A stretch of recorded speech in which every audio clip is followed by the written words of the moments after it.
Agosto de 1938. Un tren de carga se detiene junto a una cantera abandonada en Austria. No es una estación normal. No hay flores ni letreros coloridos. Solo muros de granito gris y alambres electrificados que brillan bajo el sol del mediodía. Los primeros 300 prisioneros transferidos desde Dachau descienden de los vagones sin saber que acaban de llegar al lugar más brutal del sistema concentracionario nazi. Esta no es la historia de un campo de concentración común. Es la historia de Mauthausen, un lugar que los propios nazis clasificaron como grado tercera, el nivel más alto de brutalidad reservado para los enemigos políticos incorregibles del Reich. Un lugar donde la muerte no era solo el objetivo final, sino el método de control diario. Mauthausen fue diferente a Auschwitz, Bergen-Belsen o Treblinka. Mientras otros campos combinaban exterminio con trabajo esclavo, Mauthausen perfeccionó algo más siniestro. Convirtió el trabajo en exterminio. Aquí no había cámaras de gas industriales funcionando las 24 horas. Aquí había algo peor, una máquina de muerte lenta que torturaba el cuerpo y la mente durante meses antes de destruirlos completamente. Antes de continuar con esta importante historia, si valoras el contenido histórico de calidad que preserva la memoria de las víctimas del Holocausto, suscríbete al canal y activa la campanita para no perderte nuestros documentales. Tu me gusta también ayuda a que más personas conozcan esta historia que no puede ser olvidada. Para entender Mauthausen, debemos regresar al 8 de agosto de 1938. Austria había sido anexada por la Alemania nazi 4 meses antes en lo que llamaron el Anschluss. Heinrich Himmler, jefe de las SS, buscaba un lugar para construir un nuevo tipo de campo de concentración. Quería algo que fuera más que una prisión, más que un campo de trabajo. Quería un lugar donde los enemigos del Reich fueran destruidos completamente. La ubicación elegida fue estratégica, la pequeña ciudad de Mauthausen, cerca de Linz, en la Alta Austria. El lugar tenía varias ventajas. Primero, estaba cerca de canteras de granito de alta calidad, material que Hitler quería usar en sus megalómanos proyectos arquitectónicos. Segundo, estaba lo suficientemente aislado para mantener en secreto lo que pasaría ahí adentro. Tercero, tenía conexiones ferroviarias directas con toda Europa, facilitando el transporte de prisioneros. Franz Sireis fue nombrado el primer comandante de Mauthausen.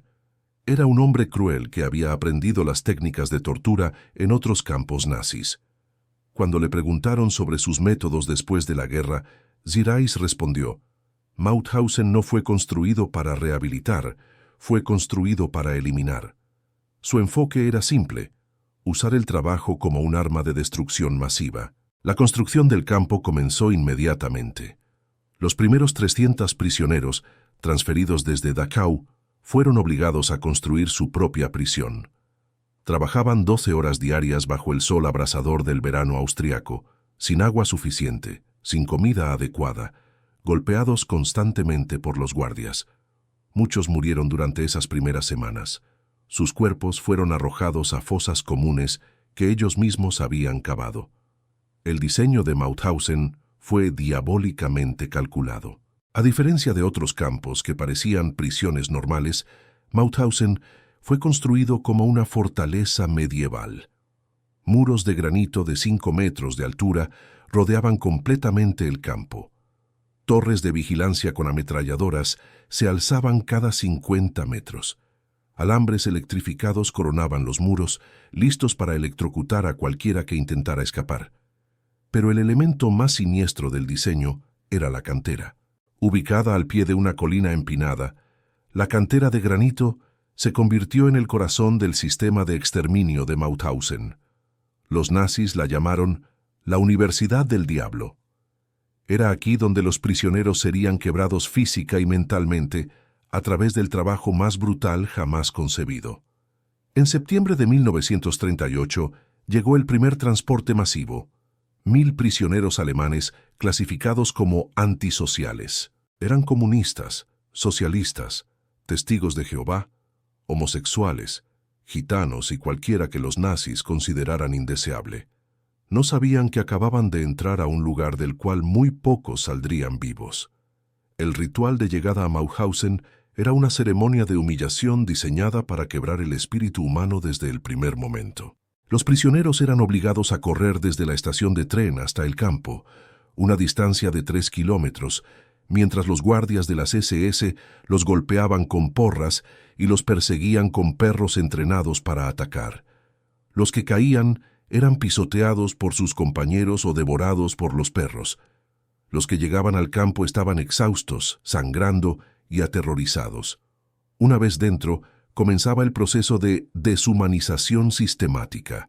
Los prisioneros eran rapados completamente, obligados a ducharse con agua helada, rociados con desinfectante que quemaba la piel y vestidos con uniformes a rayas que llevaban triángulos de colores para identificar su crimen: rojo para políticos, verde para criminales, rosa para homosexuales, negro para antisociales, morado para testigos de Jehová. A cada prisionero se le asignaba un número que era tatuado en su brazo. Desde ese momento, dejaban de ser personas y se convertían en números. Los guardias tenían prohibido usar nombres. Tú, número 47685, ven acá. Era la forma normal de dirigirse a alguien que antes había sido profesor, doctor, artista o simplemente un padre de familia. Franz Zireis estableció las reglas del campo con una crueldad meticulosa. Los prisioneros debían levantarse a las 4:30 de la madrugada con el sonido de una sirena ensordecedora. Tenían 5 minutos para hacer sus camas con precisión militar, lavar sus caras con agua helada y formar en el patio para el pase de lista. Cualquier error era castigado con golpizas brutales o trabajos extras que podían durar hasta la medianoche. El pase de lista matutino era una tortura calculada. Los prisioneros debían permanecer firmes, sin moverse, durante horas bajo cualquier clima. En invierno, las temperaturas podían bajar a 20 grados Celsius, pero debían quedarse inmóviles mientras los guardias contaban lentamente. En verano, el sol abrasador causaba desmayos masivos. Los que se desmayaban eran golpeados hasta que se levantaran o hasta que murieran. El desayuno consistía en un líquido marrón que pretendía ser café y un pedazo de pan negro tan duro que podía usarse como arma. La comida del mediodía era una sopa aguada hecha con restos de vegetales podridos y ocasionalmente un trozo de carne en descomposición. La cena era otro pedazo de pan y a veces un poco de margarina rancia. La dieta total proporcionaba menos de 1.000 calorías diarias, cuando un hombre adulto necesita al menos 2.500 para sobrevivir. Pero la verdadera tortura comenzaba después del desayuno. Los prisioneros eran divididos en equipos de trabajo y marcharían hacia sus lugares de trabajo bajo estricta vigilancia. El trabajo más temido era en la cantera de granito, conocida como Wiener Graben. Era ahí donde los nazis perfeccionaron el arte de matar lentamente a través del trabajo. La cantera estaba ubicada al fondo de una colina empinada. Los prisioneros debían bajar por un sendero serpenteante de 186 escalones irregulares tallados en la roca. Los guardias llamaban a estos escalones parachutists jump, salto de paracaidistas, porque muchos prisioneros, desesperados por escapar de la tortura diaria, se arrojaban desde lo alto para suicidarse. Una vez abajo, comenzaba el verdadero infierno. Los prisioneros trabajaban con herramientas primitivas: picos, palas, martillos. Debían extraer enormes bloques de granito bajo la supervisión de los capos, prisioneros alemanes criminales que habían sido puestos a cargo de otros prisioneros a cambio de privilegios. Estos capos eran frecuentemente más crueles que los propios guardias nazis. El trabajo en la cantera era físicamente imposible. Los prisioneros, debilitados por la desnutrición, debían levantar rocas que pesaban hasta 50 kilogramos. Debían cargarlas en sus espaldas y subir los 186 escalones hasta arriba. El ascenso duraba horas. Los que se tropezaban arrastraban a otros hacia abajo. Los que no podían continuar eran golpeados hasta la muerte o arrojados desde las alturas. Los guardias de las SS convirtieron este trabajo en un espectáculo sádico. Apostaban sobre cuántos prisioneros morirían cada día.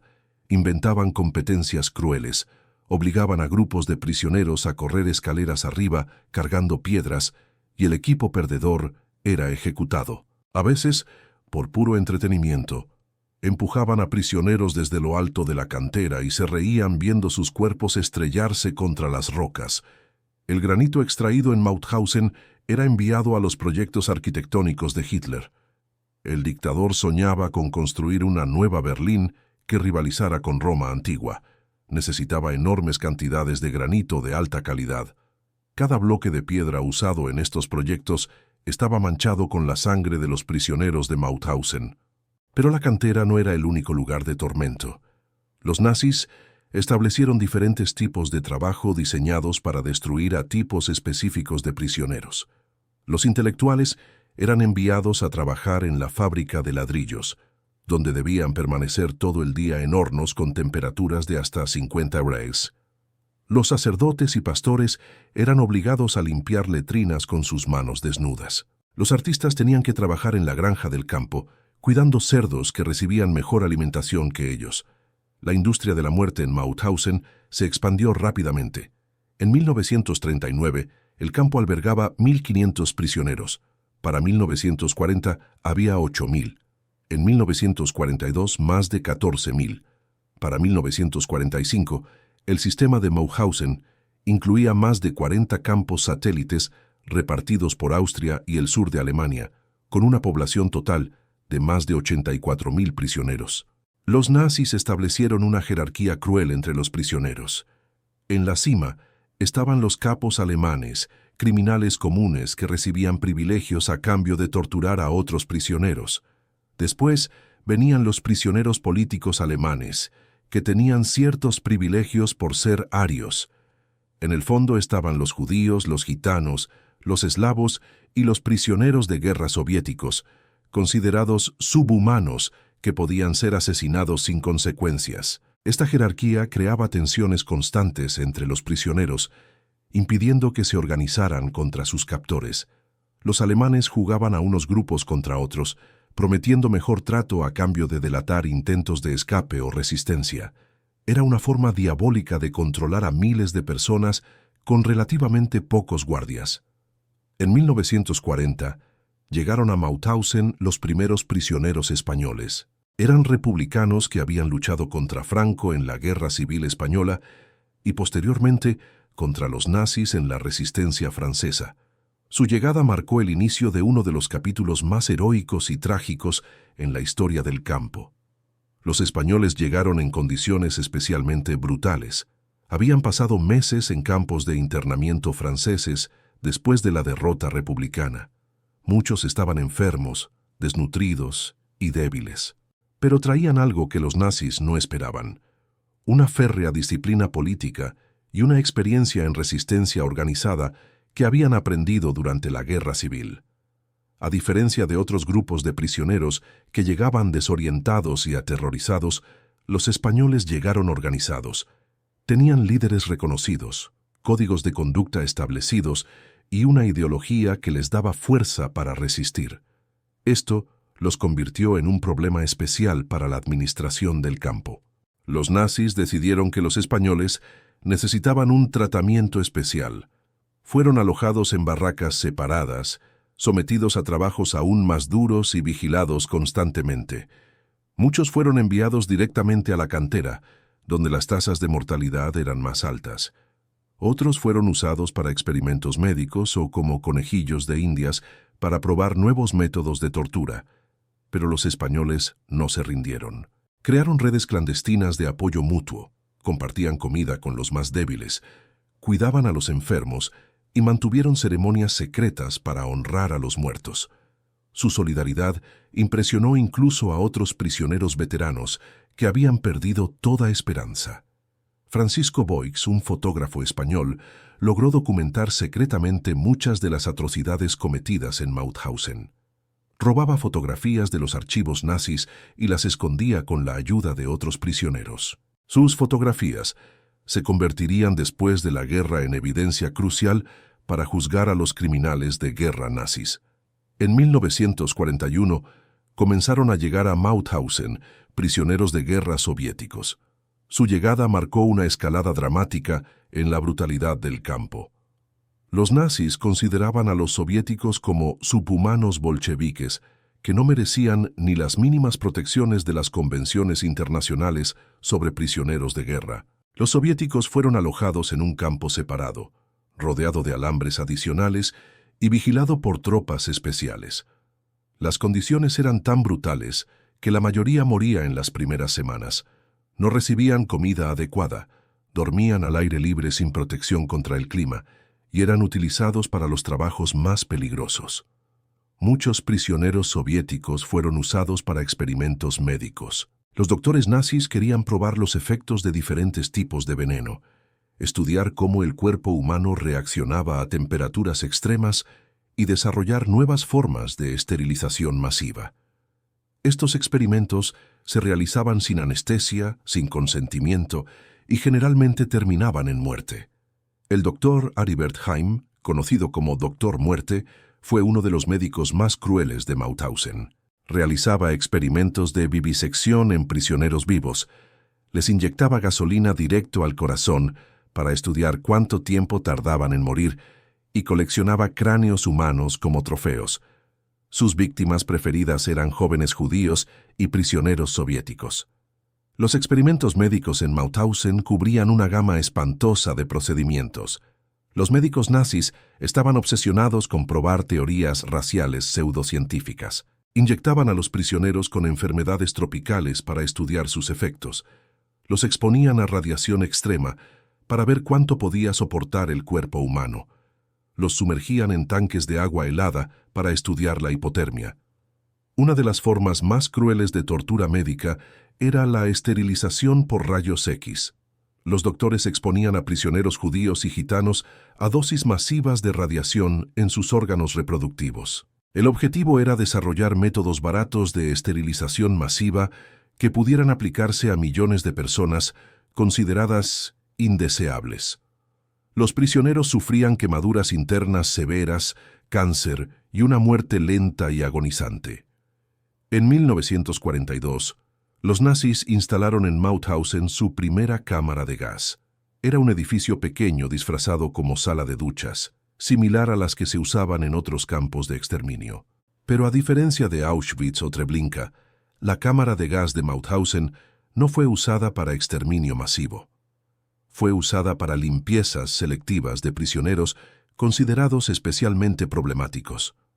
La primera víctima de la cámara de gas fue un grupo de 1,000 prisioneros de guerra soviéticos en septiembre de 1942.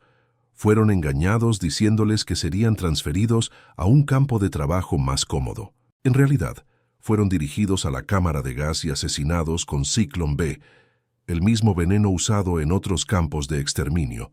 El proceso de gaseamiento en Mauthausen era particularmente cruel porque se realizaba en grupos pequeños.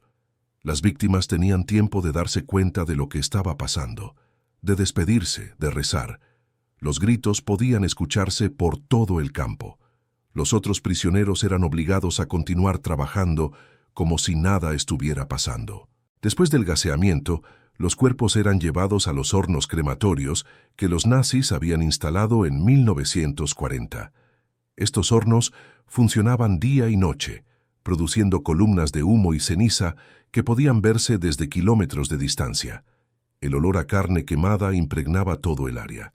Los residentes locales sabían perfectamente lo que estaba pasando, pero la mayoría eligió hacer como si no supieran nada. La administración de Mauthausen desarrolló un sistema burocrático perverso para documentar las muertes. Cada prisionero asesinado recibía un certificado de defunción oficial con una causa de muerte falsa. Insuficiencia cardíaca, neumonía, accidente de trabajo eran las causas más comunes registradas. Estas mentiras oficiales permitían a los nazis mantener la ilusión de que Mauthausen era simplemente un campo de trabajo duro, no un campo de exterminio. Los métodos de asesinato en Mauthausen variaban según el humor de los guardias y la población del campo. Además de las cámaras de gas y el trabajo extenuante, los nazis desarrollaron formas creativas de tortura. Una de las más terribles era el baño helado. En pleno invierno austriaco, Los prisioneros eran obligados a permanecer desnudos al aire libre durante horas. Muchos morían de hipotermia, sus cuerpos literalmente congelándose mientras aún estaban vivos. Otra forma común de ejecución era el ahorcamiento público. Los nazis instalaron horcas permanentes en el patio principal del campo. Las ejecuciones se realizaban durante los pases de lista matutinos, con todos los prisioneros obligados a observar. Los condenados eran generalmente aquellos que habían intentado escapar, organizar resistencia o simplemente habían sido seleccionados al azar para servir de ejemplo. Los perros de ataque eran otro instrumento de terror en Mauthausen. Los guardias de las SS entrenaban pastores alemanes para atacar y mutilar prisioneros. Estos perros eran especialmente entrenados para atacar los genitales, causando heridas que llevaban a una muerte lenta y agonizante. Los guardias a menudo soltaban a los perros como forma de entretenimiento, apostando sobre cuánto tiempo tardaría un prisionero en morir. En 1943, con la guerra volviéndose contra Alemania, los nazis intensificaron la explotación laboral en Mauthausen. Establecieron fábricas de armamento dentro del campo donde los prisioneros trabajaban, produciendo municiones y partes para aviones de guerra. Las condiciones en estas fábricas eran mortales. Turnos de 14 horas, maquinaria peligrosa, exposición a químicos tóxicos sin protección. Los prisioneros que trabajaban en las fábricas de armamento se encontraban en una posición moralmente compleja. Por un lado, el trabajo les proporcionaba una pequeña posibilidad de supervivencia, porque eran considerados valiosos para el esfuerzo de guerra alemán. Por otro lado, estaban produciendo armas que serían usadas para matar a sus propios compatriotas y aliados. Algunos prisioneros resolvieron este dilema mediante sabotaje. Introducían defectos sutiles en las municiones, ralentizaban la producción y ocasionalmente lograban sabotear maquinaria completa.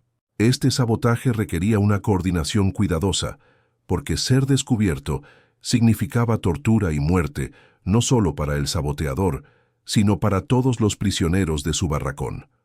La fábrica más importante en Mauthausen era la planta de producción de los cohetes UP-2, las armas milagrosas, que Hitler esperaba que cambiaran el curso de la guerra. Los prisioneros trabajaban en túneles subterráneos, excavados en las montañas austriacas, ensamblando estos misiles bajo condiciones infernales. La mortalidad en estas fábricas subterráneas era tan alta que los nazis constantemente necesitaban nuevos trabajadores para reemplazar a los muertos. En 1944 comenzaron a llegar a Mauthausen prisioneros evacuados de otros campos que estaban siendo liberados por las fuerzas aliadas. Estos prisioneros llegaron en condiciones aún peores que las usuales. Habían sobrevivido a marchas de la muerte, viajes forzados de cientos de kilómetros bajo condiciones brutales. Muchos llegaron moribundos y la mayoría murió en las primeras semanas después de su llegada. La llegada de estos prisioneros evacuados sobrecargó completamente las instalaciones de Mauthausen.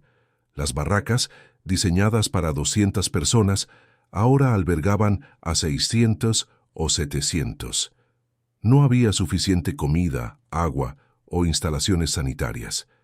Las enfermedades se extendieron rápidamente: tifus, disentería, tuberculosis. La tasa de mortalidad se disparó hasta niveles nunca vistos. Durante este periodo, Franz Sireis implementó lo que él llamó selecciones de eficiencia. Los prisioneros que estaban demasiado débiles para trabajar eran separados y enviados directamente a las cámaras de gas. Estas selecciones se realizaban durante los pases de lista matutinos. Los prisioneros nunca sabían si ese día sería el último. Las selecciones eran realizadas por médicos de las SS que caminaban entre las filas de prisioneros, señalando con un dedo a aquellos que consideraban inútiles. Los criterios eran arbitrarios y crueles: estar demasiado delgado, tener una herida visible, toser durante la inspección, o simplemente parecer débil. Una vez seleccionados, los prisioneros eran llevados inmediatamente a las cámaras de gas sin tiempo para despedidas. A pesar de la brutalidad extrema, algunos prisioneros lograrían organizar actos de resistencia. En 1944, un grupo de prisioneros españoles y franceses logró establecer una red de radiocomunicación secreta. Usando partes robadas de las fábricas de armamento, construyeron una radio que les permitía escuchar noticias del frente de guerra y comunicarse con la resistencia exterior. Esta red de radio proporcionó a los prisioneros algo invaluable: esperanza. Por primera vez en años, supieron que Alemania estaba perdiendo la guerra, que los aliados se acercaban, que su sufrimiento tendría fin. Esta información se extendió clandestinamente por todo el campo, dando a los prisioneros fuerzas para resistir un poco más. Los miembros de la red de radio arriesgaban sus vidas diariamente. Si hubieran sido descubiertos, no solo habrían sido ejecutados, sino torturados para revelar los nombres de otros participantes. Desarrollaron códigos complejos para comunicarse, escondían las partes de radio en lugares imposibles de encontrar y operaban solo durante los momentos más seguros del día. En febrero de 1945, un grupo de oficiales soviéticos prisioneros organizó una fuga masiva. Durante una tormenta de nieve, 500 prisioneros lograron cortar los alambres electrificados y escapar hacia las montañas austriacas. La mayoría fue recapturada en los días siguientes, pero algunos lograron llegar a las líneas aliadas y proporcionar la primera información detallada sobre las atrocidades de Mauthausen. La fuga fue planeada durante meses. Los prisioneros soviéticos, muchos de ellos oficiales del Ejército Rojo con entrenamiento militar, habían estudiado cuidadosamente las rutinas de los guardias, identificado puntos débiles en las defensas del campo y preparado rutas de escape a través de las montañas. Sabían que las posibilidades de éxito eran mínimas, pero prefirieron morir luchando que continuar siendo torturados. La fuga causó una represalia brutal. Siereis ordenó la ejecución de 1000 prisioneros seleccionados al azar como castigo por la fuga. Estas ejecuciones se realizaron públicamente, con todos los prisioneros obligados a observar. El mensaje era claro: cualquier intento de resistencia sería castigado de manera desproporcionada. Los métodos de ejecución variaron para maximizar el terror. Algunos prisioneros fueron ahorcados, otros fusilados, algunos golpeados hasta la muerte con garrotes. Los guardias tomaron su tiempo, prolongando las ejecuciones para aumentar el sufrimiento psicológico de los observadores. Los cuerpos fueron dejados colgando durante días como recordatorio de las consecuencias de la resistencia. En marzo de 1945, con las fuerzas americanas aproximándose rápidamente, los nazis comenzaron a implementar planes para destruir toda evidencia de sus crímenes.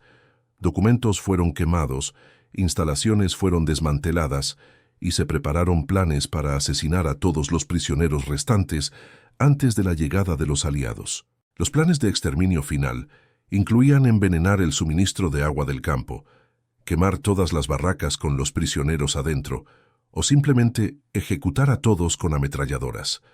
Sin embargo, estos planes nunca se completaron, porque los eventos se movieron más rápido de lo que los nazis esperaban.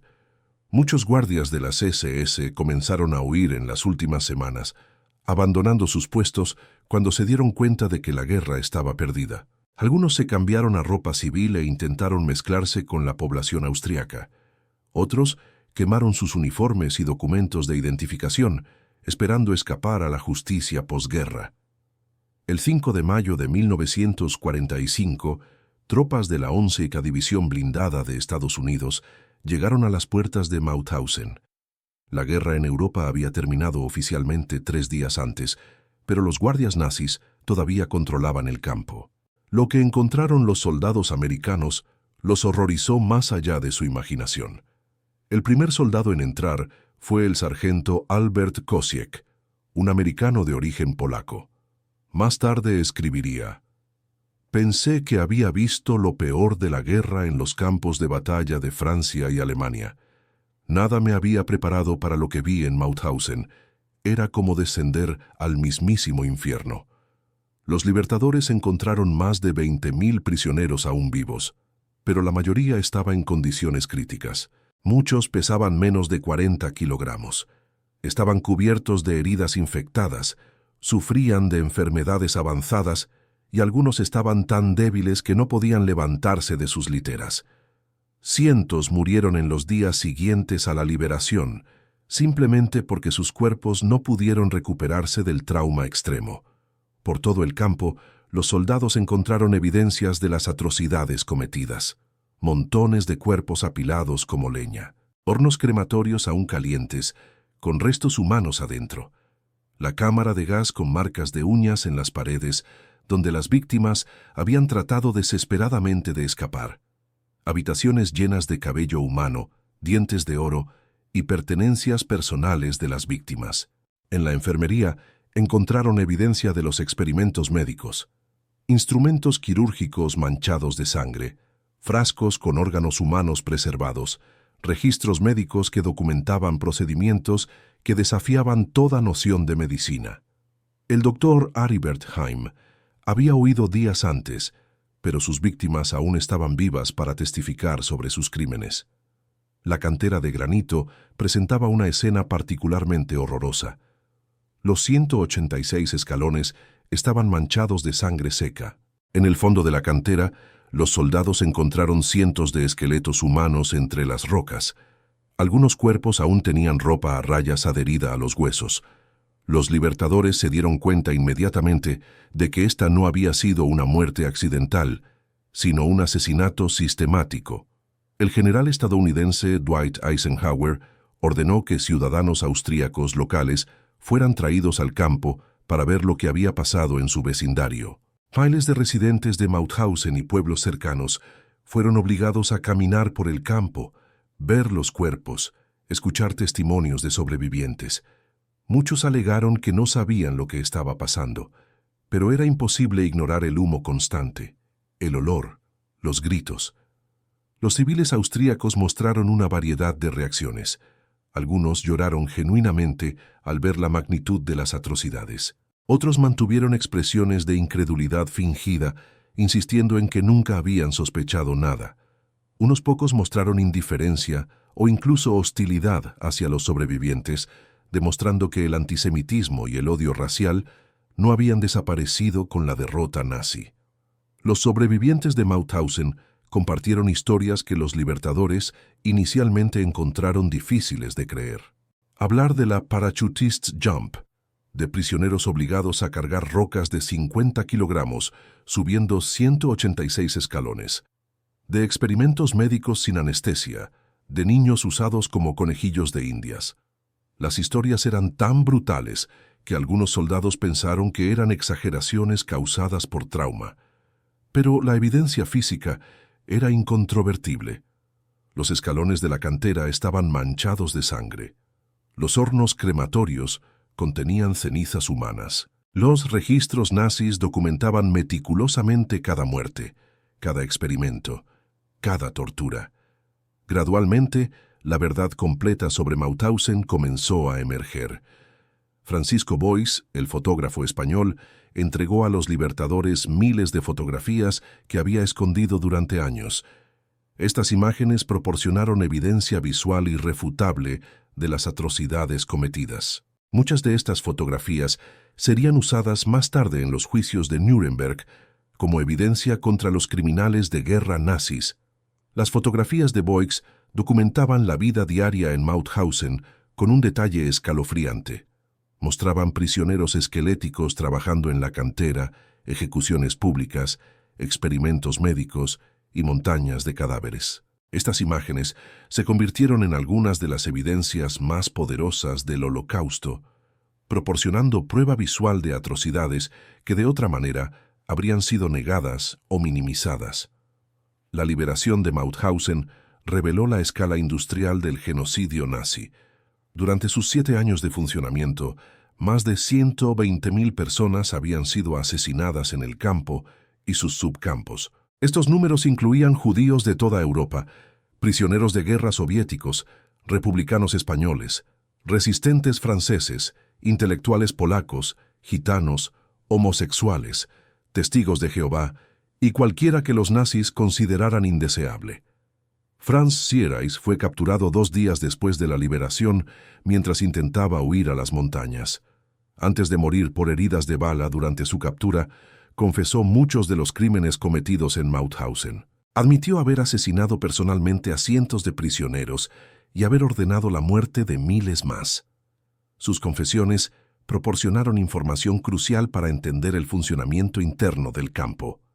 Siereis reveló detalles sobre la operación diaria del campo que los investigadores nunca habrían descubierto de otra manera. Explicó cómo se tomaban las decisiones sobre quién vivía y quién moría, cómo se organizaban los experimentos médicos y cómo se coordinaba el exterminio con otros campos nazis.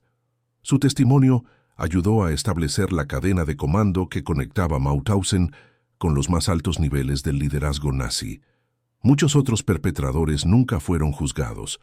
Guardias de las SS huyeron en los últimos días de la guerra y se perdieron en el caos de la Alemania postguerra. Algunos adoptaron identidades falsas y vivieron vidas normales durante décadas.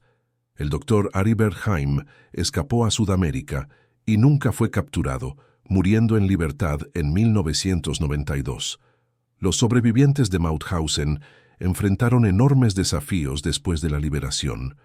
Muchos descubrieron que sus familias enteras habían sido asesinadas durante la guerra. Sus hogares habían sido destruidos, sus trabajos ya no existían, sus comunidades habían desaparecido. Algunos nunca se recuperaron físicamente de los años de tortura y desnutrición. La rehabilitación de los sobrevivientes fue un proceso lento y doloroso. Muchos sufrían de lo que ahora conocemos como trastorno de estrés postraumático, pero en 1945 no existía comprensión médica de esta condición. Los sobrevivientes luchaban con pesadillas, depresión severa y una incapacidad para confiar en otras personas. Algunos nunca pudieron formar relaciones normales o mantener empleos estables. Pero muchos sobrevivientes se dedicaron a preservar la memoria de lo que había pasado.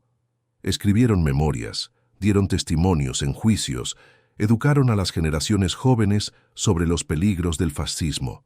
Sabían que si no hablaban, la verdad sobre Mauthausen podría perderse para siempre. Simon Wiesenthal, uno de los sobrevivientes más famosos de Mauthausen, dedicó su vida a rastrear criminales de guerra nazis que habían escapado a la justicia. Su trabajo llevó a la captura y juicio de cientos de perpetradores que habían creído que nunca enfrentarían consecuencias por sus crímenes. Wiesenthal se convirtió en la voz más reconocida en la lucha contra el olvido del Holocausto.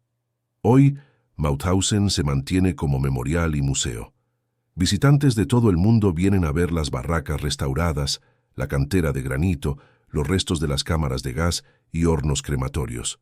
El memorial sirve como un recordatorio tangible de lo que los seres humanos son capaces de hacer cuando el odio y la indiferencia reemplazan a la compasión y la humanidad. El sitio del memorial incluye varios elementos preservados de la era nazi. Los muros de granito originales aún se alzan, mostrando las cicatrices de las balas disparadas durante los intentos de escape. Las torres de vigilancia han sido restauradas, completas con reflectores y posiciones para ametralladoras. La cantera permanece como estaba en 1945, con los 186 escalones mantenidos como monumento a quienes murieron ahí. Pero el verdadero memorial de Mauthausen son las voces de los sobrevivientes. Hombres como Francisco Boix, Simon Wiesenthal y miles de otros que vivieron para contar la verdad.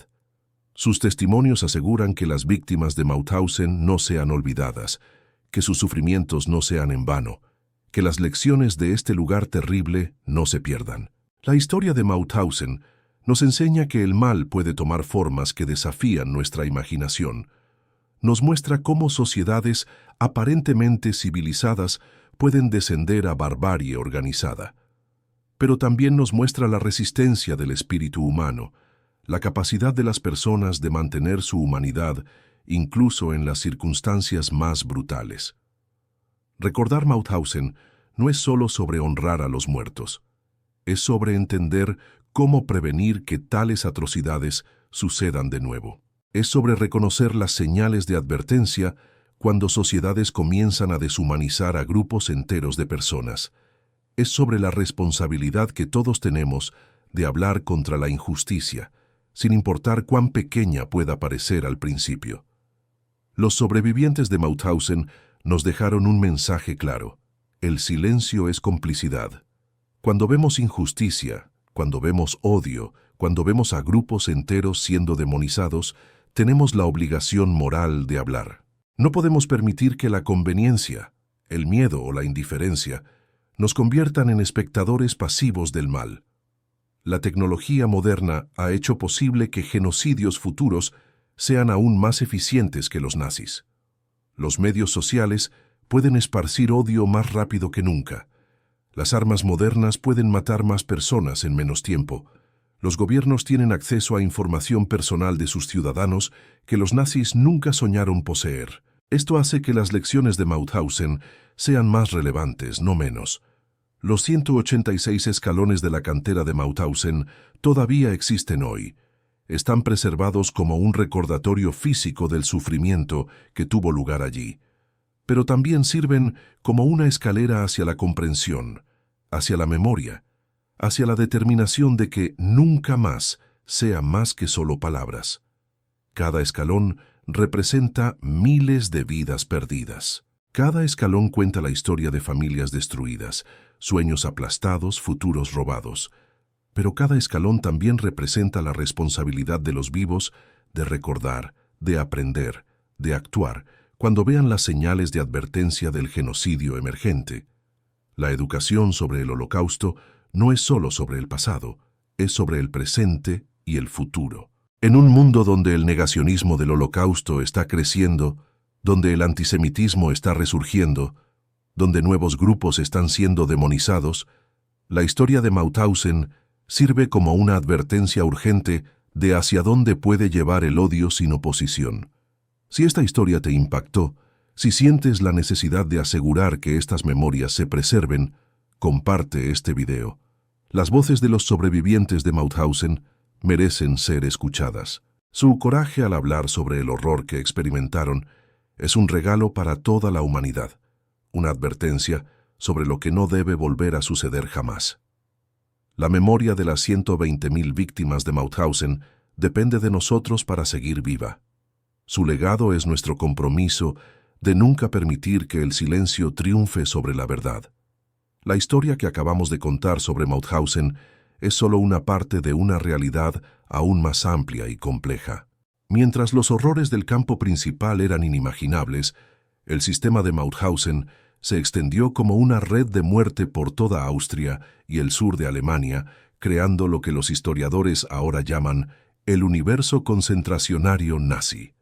Para 1945, Mauthausen no era solo un campo, sino el centro de una red de más de 40 subcampos que se extendían desde las montañas austriacas hasta las fábricas alemanas. Cada uno de estos subcampos tenía sus propias particularidades de horror, sus propios métodos de exterminio, sus propias historias de sufrimiento que merecen ser recordadas. El subcampo de Gusen, ubicado a solo 5 kilómetros de Mauthausen, era conocido como el infierno del infierno. Si Mauthausen era brutal, Gusen era simplemente imposible de sobrevivir. Construido en 1940, Gusen fue diseñado específicamente para los prisioneros más problemáticos, intelectuales polacos, sacerdotes católicos y cualquiera que los nazis consideraran particularmente peligroso para su ideología. En Gusen, la expectativa de vida promedio era de 3 meses. Los prisioneros trabajaban en una cantera aún más brutal que la de Mauthausen, extrayendo granito para los proyectos arquitectónicos de Hitler bajo condiciones que desafiaban toda posibilidad de supervivencia humana.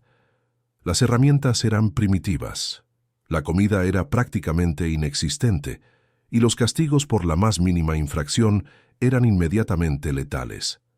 El comandante de Gusen, Karl Chmielewski, era conocido por su crueldad extrema incluso para los estándares nazis. Había desarrollado lo que él llamaba métodos educativos especiales para quebrar el espíritu de los prisioneros intelectuales.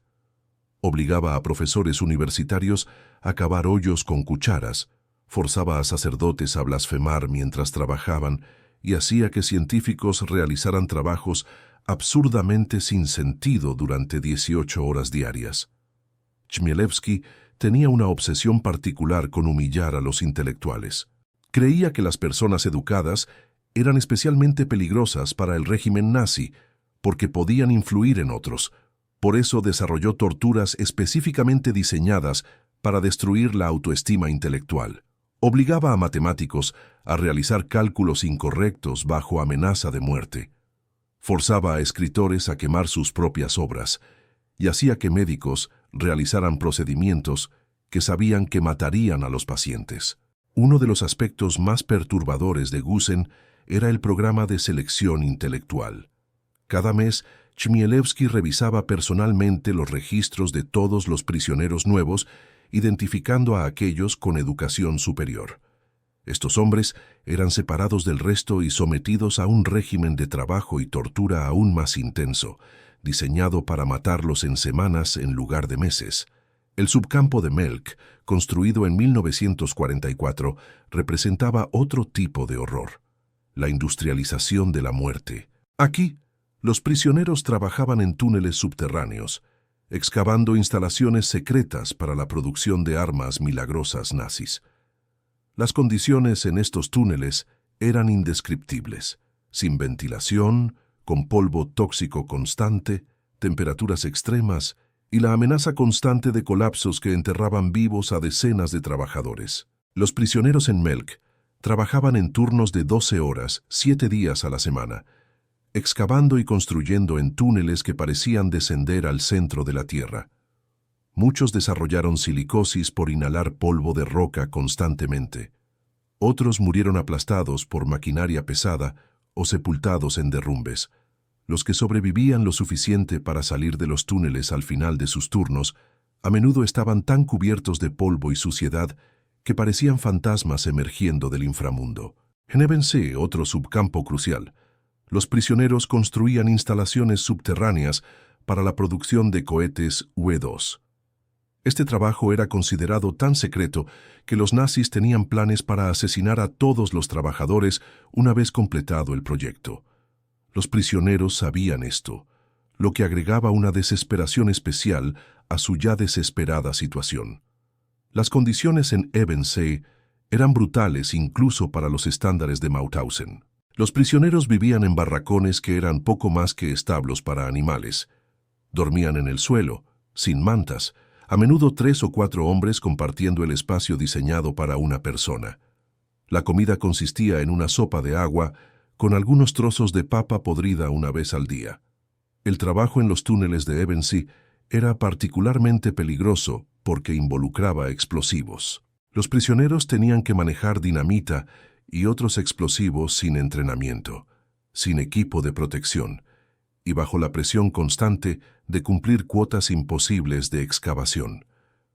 Las explosiones accidentales eran comunes, matando instantáneamente a decenas de trabajadores y enviando fragmentos de roca volando por los túneles. Pero quizás el aspecto más siniestro del sistema de subcampos era cómo los nazis experimentaron con diferentes métodos de exterminio. Cada subcampo servía como un laboratorio para probar nuevas formas de matar eficientemente a grandes números de personas. En algunos campos, experimentaron con el hambre como arma de exterminio masivo. En otros, probaron diferentes combinaciones de trabajo extenuante y privación de sueño. En el subcampo de Steyr, los nazis experimentaron con lo que llamaron exterminio por producción. Los prisioneros trabajaban en líneas de ensamblaje produciendo armas, pero el trabajo estaba deliberadamente diseñado para ser imposible de completar satisfactoriamente. Los prisioneros que no cumplían las cuotas diarias eran ejecutados inmediatamente. Pero las cuotas estaban establecidas tan altas que era físicamente imposible cumplirlas, garantizando un flujo constante de ejecuciones. Esta forma de asesinato era particularmente cruel porque mantenía a los prisioneros en un estado constante de esperanza falsa. Creían que si trabajaban lo suficientemente duro, si se esforzaban lo suficiente, podrían sobrevivir otro día. En realidad, el sistema estaba diseñado para que el fracaso fuera inevitable y la muerte fuera el único resultado posible. Los nazis también experimentaron con diferentes formas de quebrar psicológicamente a los prisioneros. En algunos subcampos, implementaron sistemas donde los prisioneros eran obligados a tomar decisiones imposibles: elegir cuál de sus compañeros sería ejecutado, decidir si salvar comida para sí mismos o compartirla con alguien que estaba muriendo, seleccionar quién trabajaría en los detalles más peligrosos. Estas decisiones forzadas eran diseñadas para destruir los vínculos humanos entre los prisioneros. Los nazis entendían que la solidaridad era una amenaza a su control, así que crearon sistemas que forzaban a las víctimas a convertirse en cómplices de su propia opresión. Era una forma particularmente diabólica de control social que garantizaba que los prisioneros se mantuvieran divididos y desconfiados entre sí.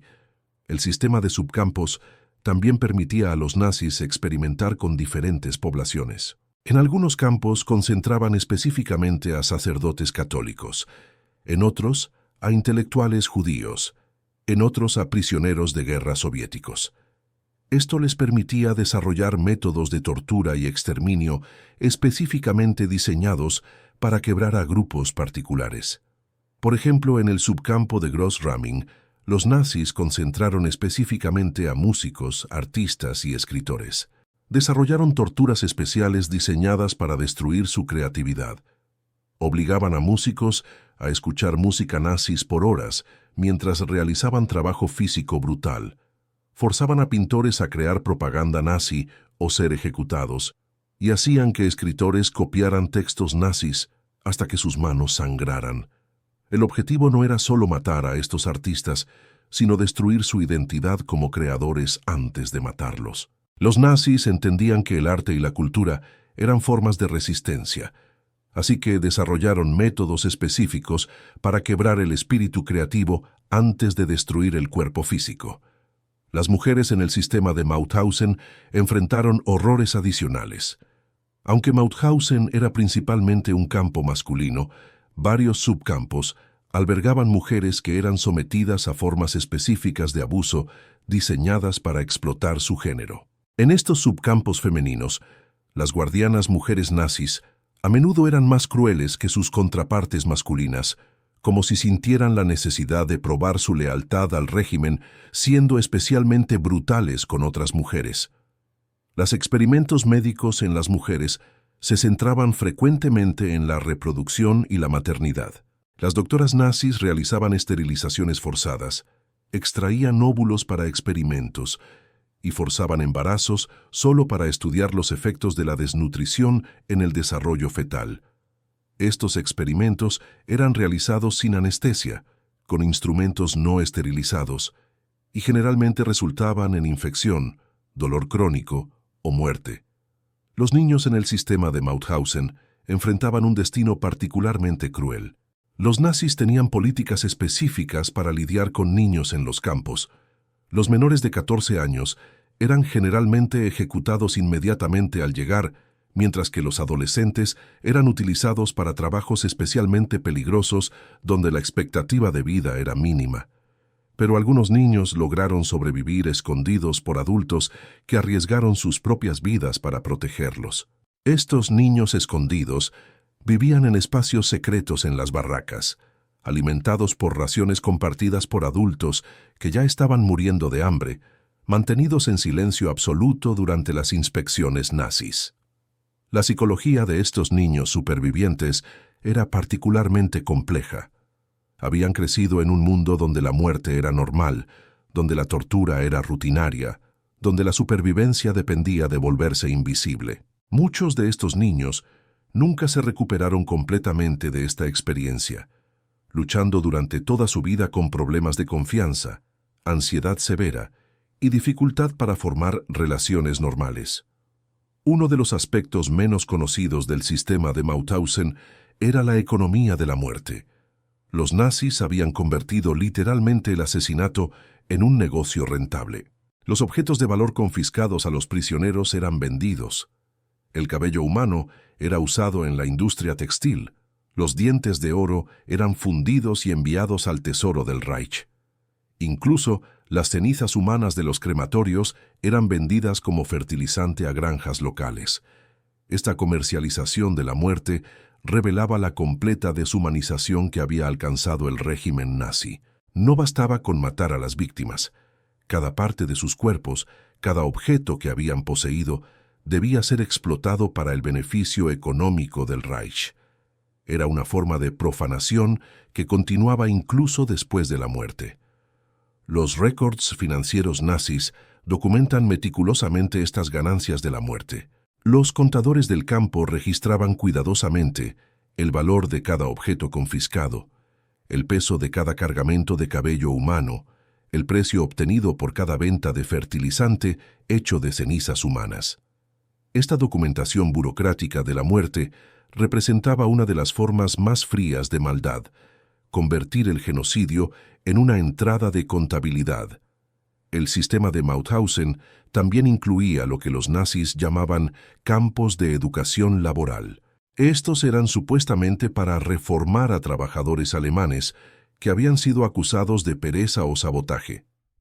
En realidad, estos campos eran frecuentemente más brutales que los campos de concentración regulares porque los prisioneros alemanes eran vistos como especialmente traidores al Reich. En estos campos de educación, los trabajadores alemanes eran sometidos a regímenes de trabajo y tortura diseñados para quebrar su voluntad completamente. La ironía cruel era que muchos de estos trabajadores habían sido enviados ahí por infracciones menores: llegar tarde al trabajo, hacer chistes sobre los líderes nazis o simplemente no mostrar suficiente entusiasmo por la guerra. A medida que la guerra progresaba y la situación militar alemana empeoraba, el sistema de Mauthausen se volvió aún más brutal. Los nazis sabían que estaban perdiendo la guerra y esto los llenó de una desesperación furiosa que se manifestó en escaladas de crueldad.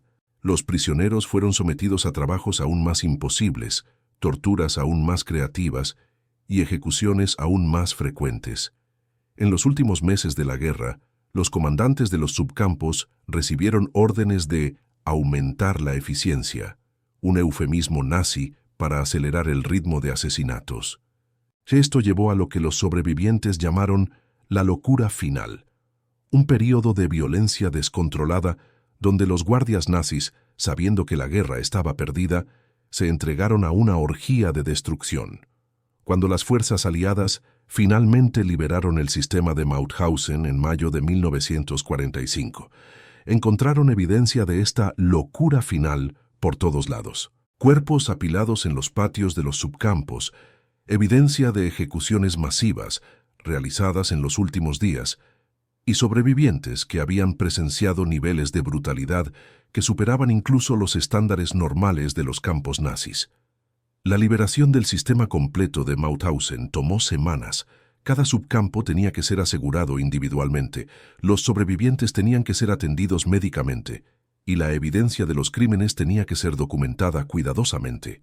Muchos de los liberadores desarrollaron lo que ahora reconoceríamos como trastorno de estrés postraumático por lo que presenciaron.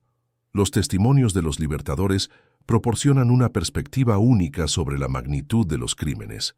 Estos eran soldados endurecidos por años de guerra, hombres que habían visto muerte y destrucción en los campos de batalla de Europa.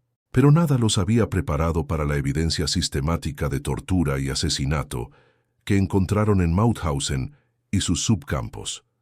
Muchos liberadores escribieron en sus diarios o cartas a casa que las atrocidades que presenciaron eran tan extremas que temían que nadie les creyera. Algunos tomaron fotografías obsesivamente, no por morbosidad, sino porque entendían instintivamente que la historia podría negar o minimizar lo que habían visto si no había evidencia visual irrefutable. El legado del sistema de Mauthausen se extiende mucho más allá de sus víctimas directas. Las técnicas de deshumanización, control social y exterminio desarrolladas aquí influyeron en genocidios posteriores. Los métodos nazis de usar trabajo forzado como forma de exterminio, de crear jerarquías entre las víctimas para mantener control, de industrializar la muerte, han sido copiados por regímenes genocidas posteriores. Hoy, cuando visitamos los sitios de memoria de Mauthausen y sus subcampos, estamos caminando por lugares donde se perfeccionaron algunas de las formas más efectivas de maldad organizada en la historia humana. Estos lugares sirven como laboratorios para entender cómo sociedades aparentemente normales, pueden descender a barbarie sistemática, cómo individuos ordinarios pueden convertirse en perpetradores de atrocidades, cómo la indiferencia de los observadores puede facilitar el genocidio. La historia completa de Mauthausen, el campo principal y todos sus subcampos, nos enseña que el mal no es solo individual, sino sistemático, no solo brutal, sino innovador, no solo destructivo, sino altamente organizado.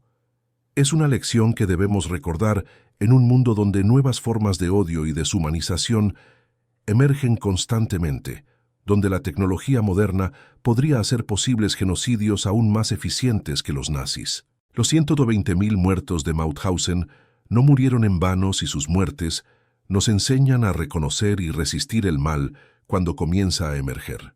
Su memoria es tanto un memorial como una advertencia, tanto un lamento como un llamado a la acción.